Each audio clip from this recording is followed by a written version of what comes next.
Hello friends and मैं आप सभी का वेलकम करता हूं अनअकैडमी के इस सेशन में। सो आज हम कवर करेंगे जीएसटी। तो जीएसटी करने से पहले हम कुछ बेसिक प्रोविजंस लेके चलेंगे, तो उसके ऊपर बात करते हैं। ठीक है, तो सबसे पहले हम बात करते हैं टैक्स क्या होता है। तो देखिए, टैक्स कुछ ऐसा नहीं है कि आप किसी मंदिर में गए, भगवान को कुछ चढ़ावा चढ़ाया। तो देखिए, जो भगवान को आप चढ़ाकर आते हैं ना, भगवान को ऐसे नहीं कहते कि आपको कंपलसरी इतना चढ़ाना ही चढ़ाना है।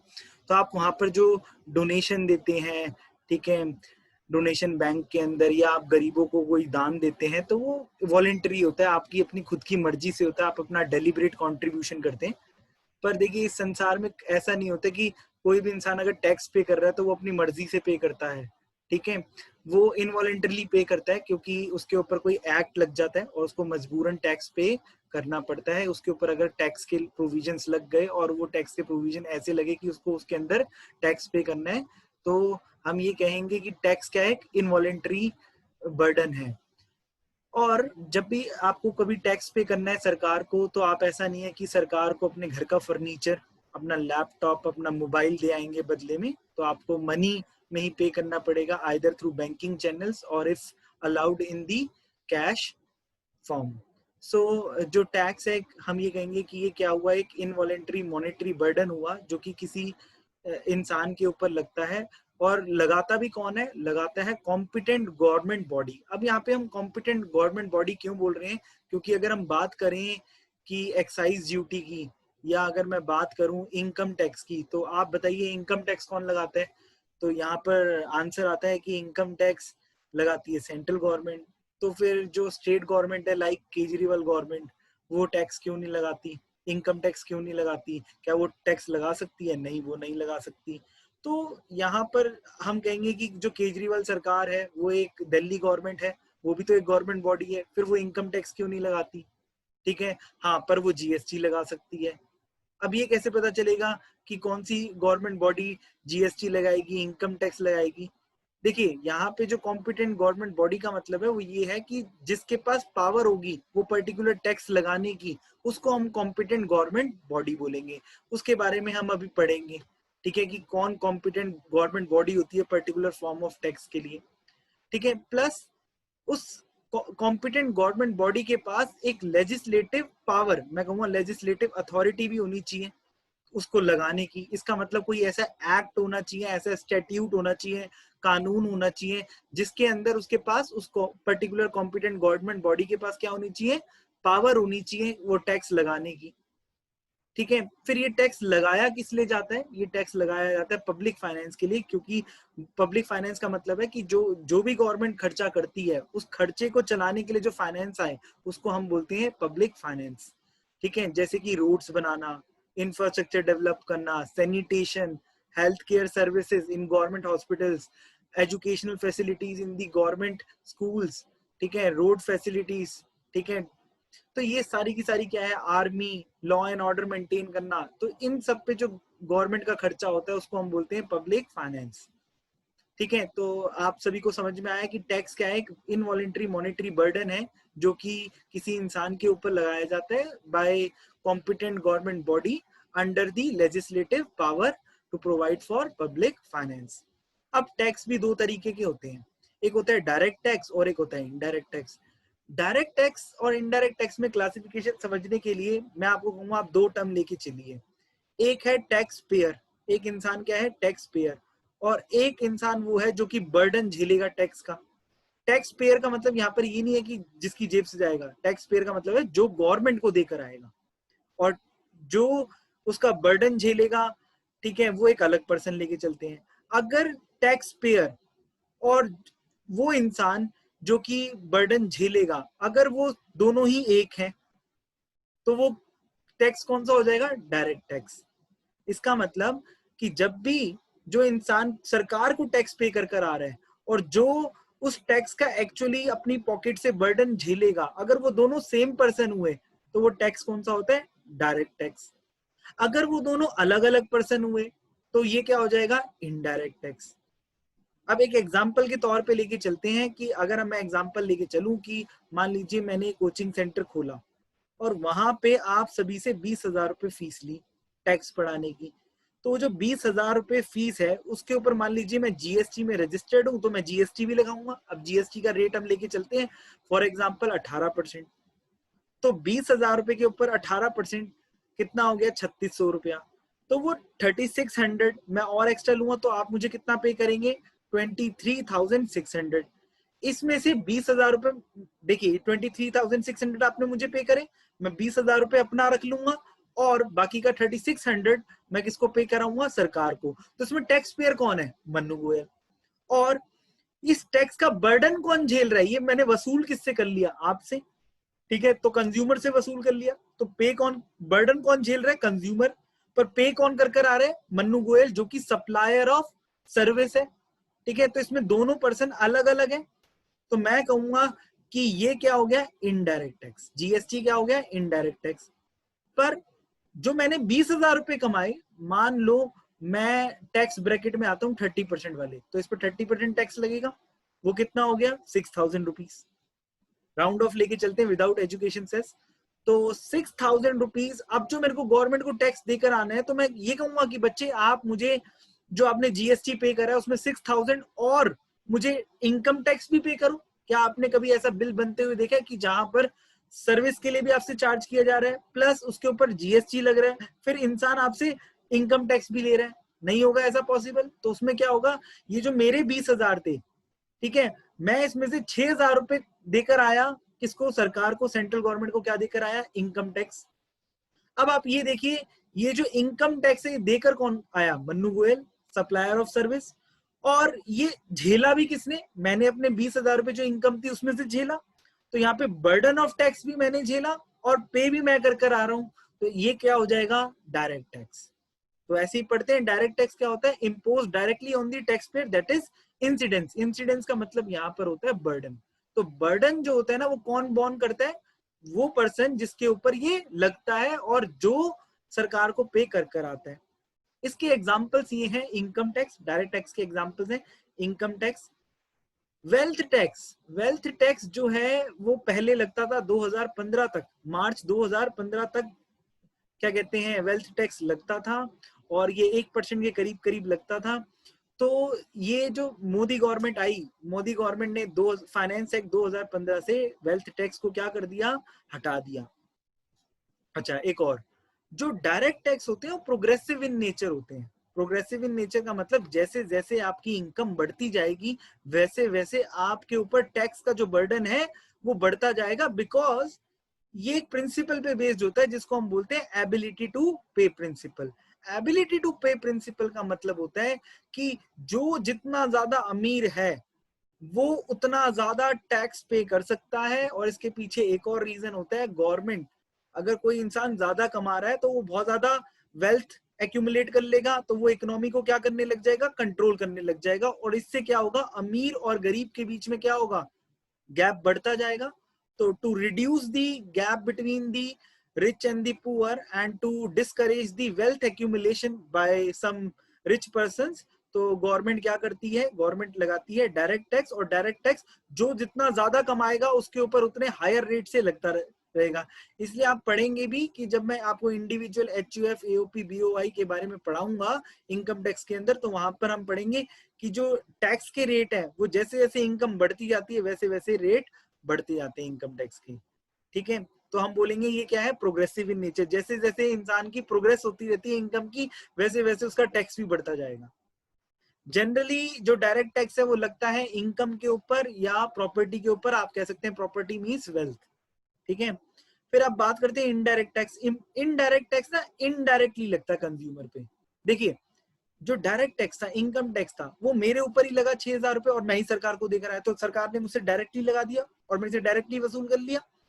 पर आज जब हम इनडायरेक्ट टैक्स की बात करेंगे तो जीएसटी की, तो 3600 सरकार ने आपकी जेब से ले लिया। पर लिया आपसे नहीं मंगवाया, आप सरकार के पास नहीं पे करने के लिए गए, सरकार के पास पे करने के लिए कौन गया सप्लायर मन्नू गोयल। तो इनडायरेक्टली गवर्नमेंट ने मुझे मोहरा बना लिया एक तरीके का, तो मेरे थ्रू इनडायरेक्टली आपसे रिकवर कर लिया जीएसटी, ठीक है। तो हम बोलेंगे it is generally imposed on the consumer, ठीक है। तो इसके अंदर जो टैक्स पेयर होता है उसके ऊपर बर्डन नहीं आता, मतलब टैक्स पेयर तो मैं हूँ जीएसटी का गवर्नमेंट को, पर बर्डन कौन झेल रहे हैं? आप झेल रहे हैं, क्योंकि उसका जो बर्डन है वो मैंने पास ऑन कर दिया, क्योंकि आपसे चार्ज कर लिया मैंने जब मैंने आपको कोई सप्लाई करी। ये जनरली हम कह सकते हैं रिग्रेसिव इन नेचर होते हैं। क्योंकि रिग्रेसिव इन नेचर क्यों बोलेंगे? क्योंकि मान लीजिए एक मुकेश अंबानी है, मुकेश अंबानी बहुत अमीर है और वो 50,000 रुपए का रेफ्रिजरेटर खरीदता है, और एक गरीब आदमी है जो कि क्या कहते हैं 30-40 हजार रुपए कमाता है, वो भी 50,000 रुपए का क्या कहते हैं रेफ्रिजरेटर खरीदता है। और मान लीजिए रेफ्रिजरेटर पे जो है जीएसटी का रेट है वो है 28%, तो 14,000 रुपए जो जीएसटी है वो मुकेश अंबानी को भी पे करना है और 14,000 रुपए कॉमन इंसान को भी पे करना है। तो यहाँ पर irrespective of the level of the income the rate of tax are same for every person, but यहाँ पे जो है टैक्स के जो रेट होते हैं इनडायरेक्ट टैक्स केसेस में, वो इंसान की अर्निंग कैपेसिटी पे बेस नहीं होते, वो बेस्ड होते हैं कॉमोडिटी वाइज। तो जो जीएसटी के रेट है या जो इनडायरेक्ट टैक्स के रेट है वो कॉमोडिटी वाइज डिफर कर जाते हैं। जैसे फ्रिज पे अलग होगा, टेलीविजन पे अलग हो सकता है, ठीक है, काजू पे अलग होगा, बादाम पे अलग होगा, किशमिश पे अलग होगा, ठीक है। तो ये जनरली किसके ऊपर लगते हैं? ये लगते हैं कंजम्पशन पे या एक्सपेंडिचर पर, या कोई प्रिविलेज, आपके पास कोई फायदा आ रहा है या आपके पास कोई राइट आ रहा है, इसलिए। तो इसके हम नॉर्मली एग्जांपल्स जो बनते हैं वो ये है कि जीएसटी जो भी करंट चल रहा है, कस्टम ड्यूटी, कस्टम ड्यूटीज भी मैं कहूंगा कि आज भी कस्टम ड्यूटीज लगती हैं, ठीक है। वो हम आगे बात करेंगे कि क्यों आज भी कस्टम ड्यूटीज लगती हैं, क्यों ये जीएसटी में पूरी पूरी सबस्यूम नहीं हुई है, ठीक है। फिर एक्साइज ड्यूटी, ये एक्साइज ड्यूटी कब लगती थी? ये मैन्युफैक्चर पे लगती थी, manufacture of goods in India, ठीक है। ये अब बंद हो गई है, ये सबस्यूम हो गई है, ये सिर्फ एक प्रोडक्ट पे आज भी लगती है, उस पर हम आगे बात करके चलेंगे। वैट किसके ऊपर लगता है? वैट और सीएसटी लगते हैं सेल ऑफ गुड्स के ऊपर। जब भी आप इंट्रा स्टेट सेल करते हैं गुड्स की तो आपके ऊपर क्या लगता है? वैट लगता है। और जब भी आप इंटरस्टेट करते हो गुड्स की, इंटरस्टेट सेल करते हो गुड्स की, तो आपके ऊपर क्या लगता था? सीएसटी। ऐसे ही लग्जरी टैक्स लगता है, आप कोई लग्जरी सामान खरीदते थे पहले तो लग्जरी टैक्स लगता था। Entertainment like movies, amusement parks वगैरह, इन सब पे क्या लगता था? Entertainment tax. एंट्री टैक्स, जब भी किसी स्टेट के अंदर कोई गुड्स एंटर करते थे तो एंट्री टैक्स लगता था। ऐसे ही जब भी कुछ केसेस में कुछ कॉमोडिटीज अगर कोई इंसान परचेज करता था तो उसके ऊपर परचेज टैक्स भी लगता था। ऐसे बहुत सारे एग्जाम्पल बन सकते हैं इनडायरेक्ट टैक्स के अंदर। तो अभी जो करंटली प्रिवेल कर रहे हैं वो दो ही कर रहे हैं, एक जीएसटी और एक कस्टम ड्यूटी। एक्साइज, वैट और सीएसटी आज भी है, पर आगे हम बात करेंगे, वो सिर्फ कुछ ही चुनिंदा आइटमों पर है, एक या दो पर, ठीक है। तो आगे चलते हैं।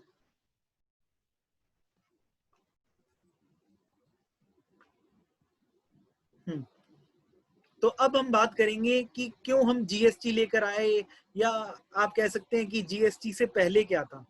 देखिए, कोई भी टैक्स लगने के लिए एक इवेंट होता है, वो अगर इवेंट अराइज हो गया, ठीक है, वो अगर इवेंट हो गया तो टैक्स लगेगा, ठीक है। तो इसलिए हर एक टैक्स लगने के लिए अलग अलग इवेंट होते हैं।